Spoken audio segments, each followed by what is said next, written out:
Hello दोस्तों, मेरा नाम वर्षा है। मैं आप सभी का स्वागत करती हूँ ई विद्यार्थी के वेबसाइट पे। तो चलिए शुरू करते हैं हमारा नेक्स्ट टॉपिक, जिसका नाम है शिल्प तथा शिल्पकार।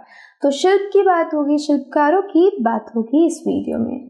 तो सबसे पहले अगर हम देखें तो पुरास्थलों से मिट्टी के बहुत ही पतले, सुंदर और काले चमकीले पात्र मिले हैं। कुछ इस तरीके के पात्र हुआ करते थे और ये जो थे ये उत्तरी पश्चिमी इलाकों में इनका निर्माण होता था और इनको हम उत्तरी काले चमकीले बर्तन के नाम से जानते हैं। ये होते तो मिट्टी के ही थे, लेकिन इनको जब इन्हें भट्टी में डाला जाता था तो होता यूं था कि क्योंकि ये काले हो जाते थे, भट्टी में डालोगे, आग में डालोगे तो काले हो जाते थे और उसके ऊपर एक काली रंग की परत चढ़ा दी जाती थी। अब ये नहीं पता कि कौन सा वो परत था, किस मटेरियल से वो परत बना हुआ था, लेकिन वो बिल्कुल शीशे की तरह इस पूरे बर्तन को चमक देता था, जिसकी वजह से इसका नाम पड़ा काले चमकीले बर्तन। आगे देखिए, उत्तर में वाराणसी और दक्षिण में मदुरई कपड़ों के उत्पादन के महत्वपूर्ण केंद्र थे। तो दो हमारे महत्वपूर्ण केंद्र थे हमारे भारतीय उपमहाद्वीप में कपड़ों के।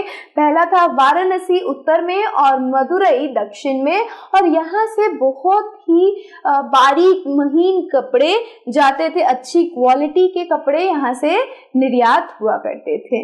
आगे देखिए, यहाँ स्त्री पुरुष दोनों ही काम करते थे। तो इन मिलों के अंदर, इन जगहों पे दोनों स्त्री और पुरुष काम करते थे। शिल्पकार तथा व्यापारी अपने अपने संघ बनाने लगे थे, जिन्हें श्रेणी कहते थे। तो शिल्पकारों और व्यापारियों का एक संघ होता था जिसका नाम था श्रेणी। शिल्पकारों की श्रेणियों का काम प्रशिक्षण देना, कच्चा माल उपलब्ध करवाना तथा तैयार माल का वितरण करना था। तो शिल्पकारों की श्रेणी का काम, जो ये श्रेणी है, जो समूह है शिल्पकारों का, उनका काम ही ये था कि इन शिल्पकारों को ये प्रशिक्षण दे, दूसरा कच्चा माल उपलब्ध करवाए और तीसरा माल का सही से वितरण करे, यानी कि उनको वितरण बंटवारे की जिम्मेदारी भी इन श्रेणियों के ऊपर ही थी।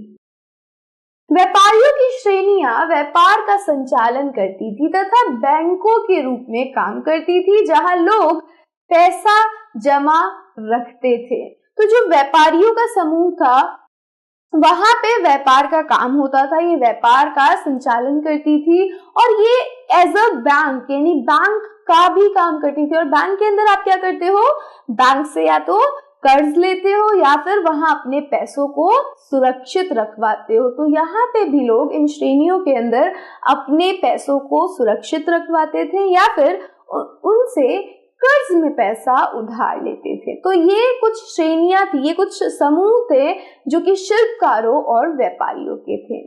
तो ये था शिल्प और शिल्पकार। और इसके बाद हम बात करेंगे हमारे नेक्स्ट टॉपिक की, जिसका नाम है अरिकमेदु, जो कि पुडुचेरी में है। तो चलते हैं नेक्स्ट वीडियो में और पुडुचेरी के अरिकमेदु को समझते हैं। So I will see you there. Till then, stay safe and keep learning with us. Bye.